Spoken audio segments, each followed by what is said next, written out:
हिरव्या टोमॅटोची ढाबा स्टाईल भाजी, प्रवासात पूर्ण एक दिवस टिकणारी. त्याच्यासाठी 3 हिरवे टोमॅटो घेतलेत, कच्चे हिरवे म्हणजे कच्चे टोमॅटो, आणि वेगळ्या मसाल्यात कोरडे मसाले मस्त पावडर करून त्याच्यात ती भाजी बनवणार आहे. चमचमीत स्पायसी, चपाती भाकरीबरोबर तोंडाला चव आणणारी, म्हणून ती ढाबा स्टाईल. आणि तेलामध्ये ती बनवणार आहोत, पाणी अजिबात वापरणार नाही आहोत. हिरवे टोमॅटो 3 उभे चिरून घ्यायचे आहेत. एक मोठा कांदा चिरून घेतला आहे. 2 हिरव्या मिरच्या उभ्या चिरून घेतल्यात. आता आपला कोरडा मसाला, प्रत्येकी अर्धा चमचा जिरं, राई, बडीशेप, धने आणि कसुरी मेथी मिक्सरला कोरडे छान असे भुरभुरवून घ्यायचे आहेत. पावडर केली तरी चालेल, खूप पावडर होत नाही, त्यामुळे छान असे भुरभुरवून घ्या. आणि ह्या मसाल्याची त्या ढाबा स्टाईल टोमॅटोच्या भाजीला चव असते, म्हणून त्याला ढाबा स्टाईल म्हटलं आहे. आणि ढाबा स्टाईलमध्ये जसं चमचमीत तेलामधल्या भाज्या असतात ज्या अप्रतिम चवीला लागतात, तोच हा प्रकार आहे. प्रवासात ही उत्तम. आपण ह्याच्यासाठी राईचं तेल वापरतो आहे. ढाबा स्टाईल, ढाबे म्हणजे नॉर्थला वगैरे जास्त त्या लोकांचे, ढाबा हा शब्द त्या लोकांचा आहे, तर त्याच्यासाठी मी राईचं तेल वापरते. कारण राईच्या तेलामध्ये ह्या भाजीला चव अप्रतिम येते आणि ढाबा स्टाईल ही भाजी तयार होते. आता त्याच्यामध्ये आलं लसूण 1 चमचा फोडणीमध्ये, हिंग पाव चमचा, 2 हिरव्या मिरच्या आणि आपण तयार केलेला कोरडा मसाला छान खमंग परतायचे सगळे मसाले. कोणताही कच्चेपणा नाही ठेवायचा. जर ही भाजी तुम्हाला चांगली 1-1.5 दिवस वापरायची असेल, म्हणजे ठेवायची असेल, प्रवासात न्यायची असेल तर. आणि ह्याच्यामध्ये मी 1 चमचा गरम मसाला घालणार आहे.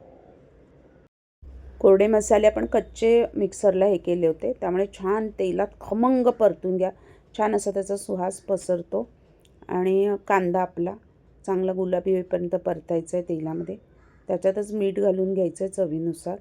छान असं परतला, गुलाबी रंग आला ना, खमंग परतले मसाले, की मग आपण हळद पाव चमचा, लाल तिखट 1 चमचा. आता हिरव्या तिखट मिरच्या 2 ह्याच्यात घातल्यात, त्यामुळे लाल तिखट तुम्ही चवीनुसार तिखट किती हवं त्याप्रमाणे घाला.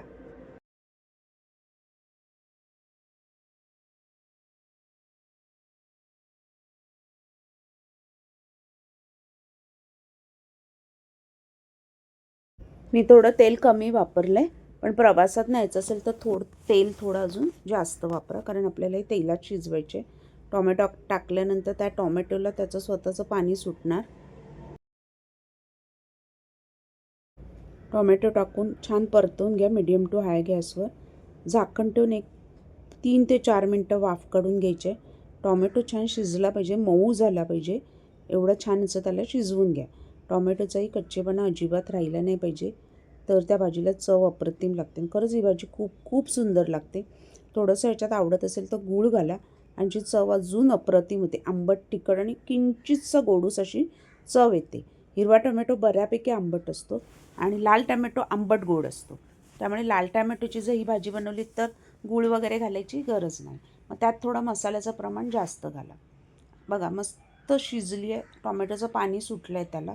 आणि त्याच्यावर मी शेंगदाण्याचा कूट 1 चमचा ॲडिशनल घालते. ऑप्शनल आहे, तुम्हाला हवं असेल तर घाला, पण दाताखाली असा दाणा आला ना की त्या भाजीची चव अजून छान लागते. तर 1 चमचा शेंगदाण्याचा कूट, वरून गार्निशिंग कोथिंबीर. आपली भाजी तयार आहे. प्रवासात 1 ते 1.5 दिवस टिकणारी. घरातही चपाती भाजी भाकरीबरोबर, दाल राईसबरोबर पण ही भाजी अप्रतिम अप्रतिम अप्रतिम लागते. ढाबा स्टाईल हिरव्या टोमॅटोची भाजी.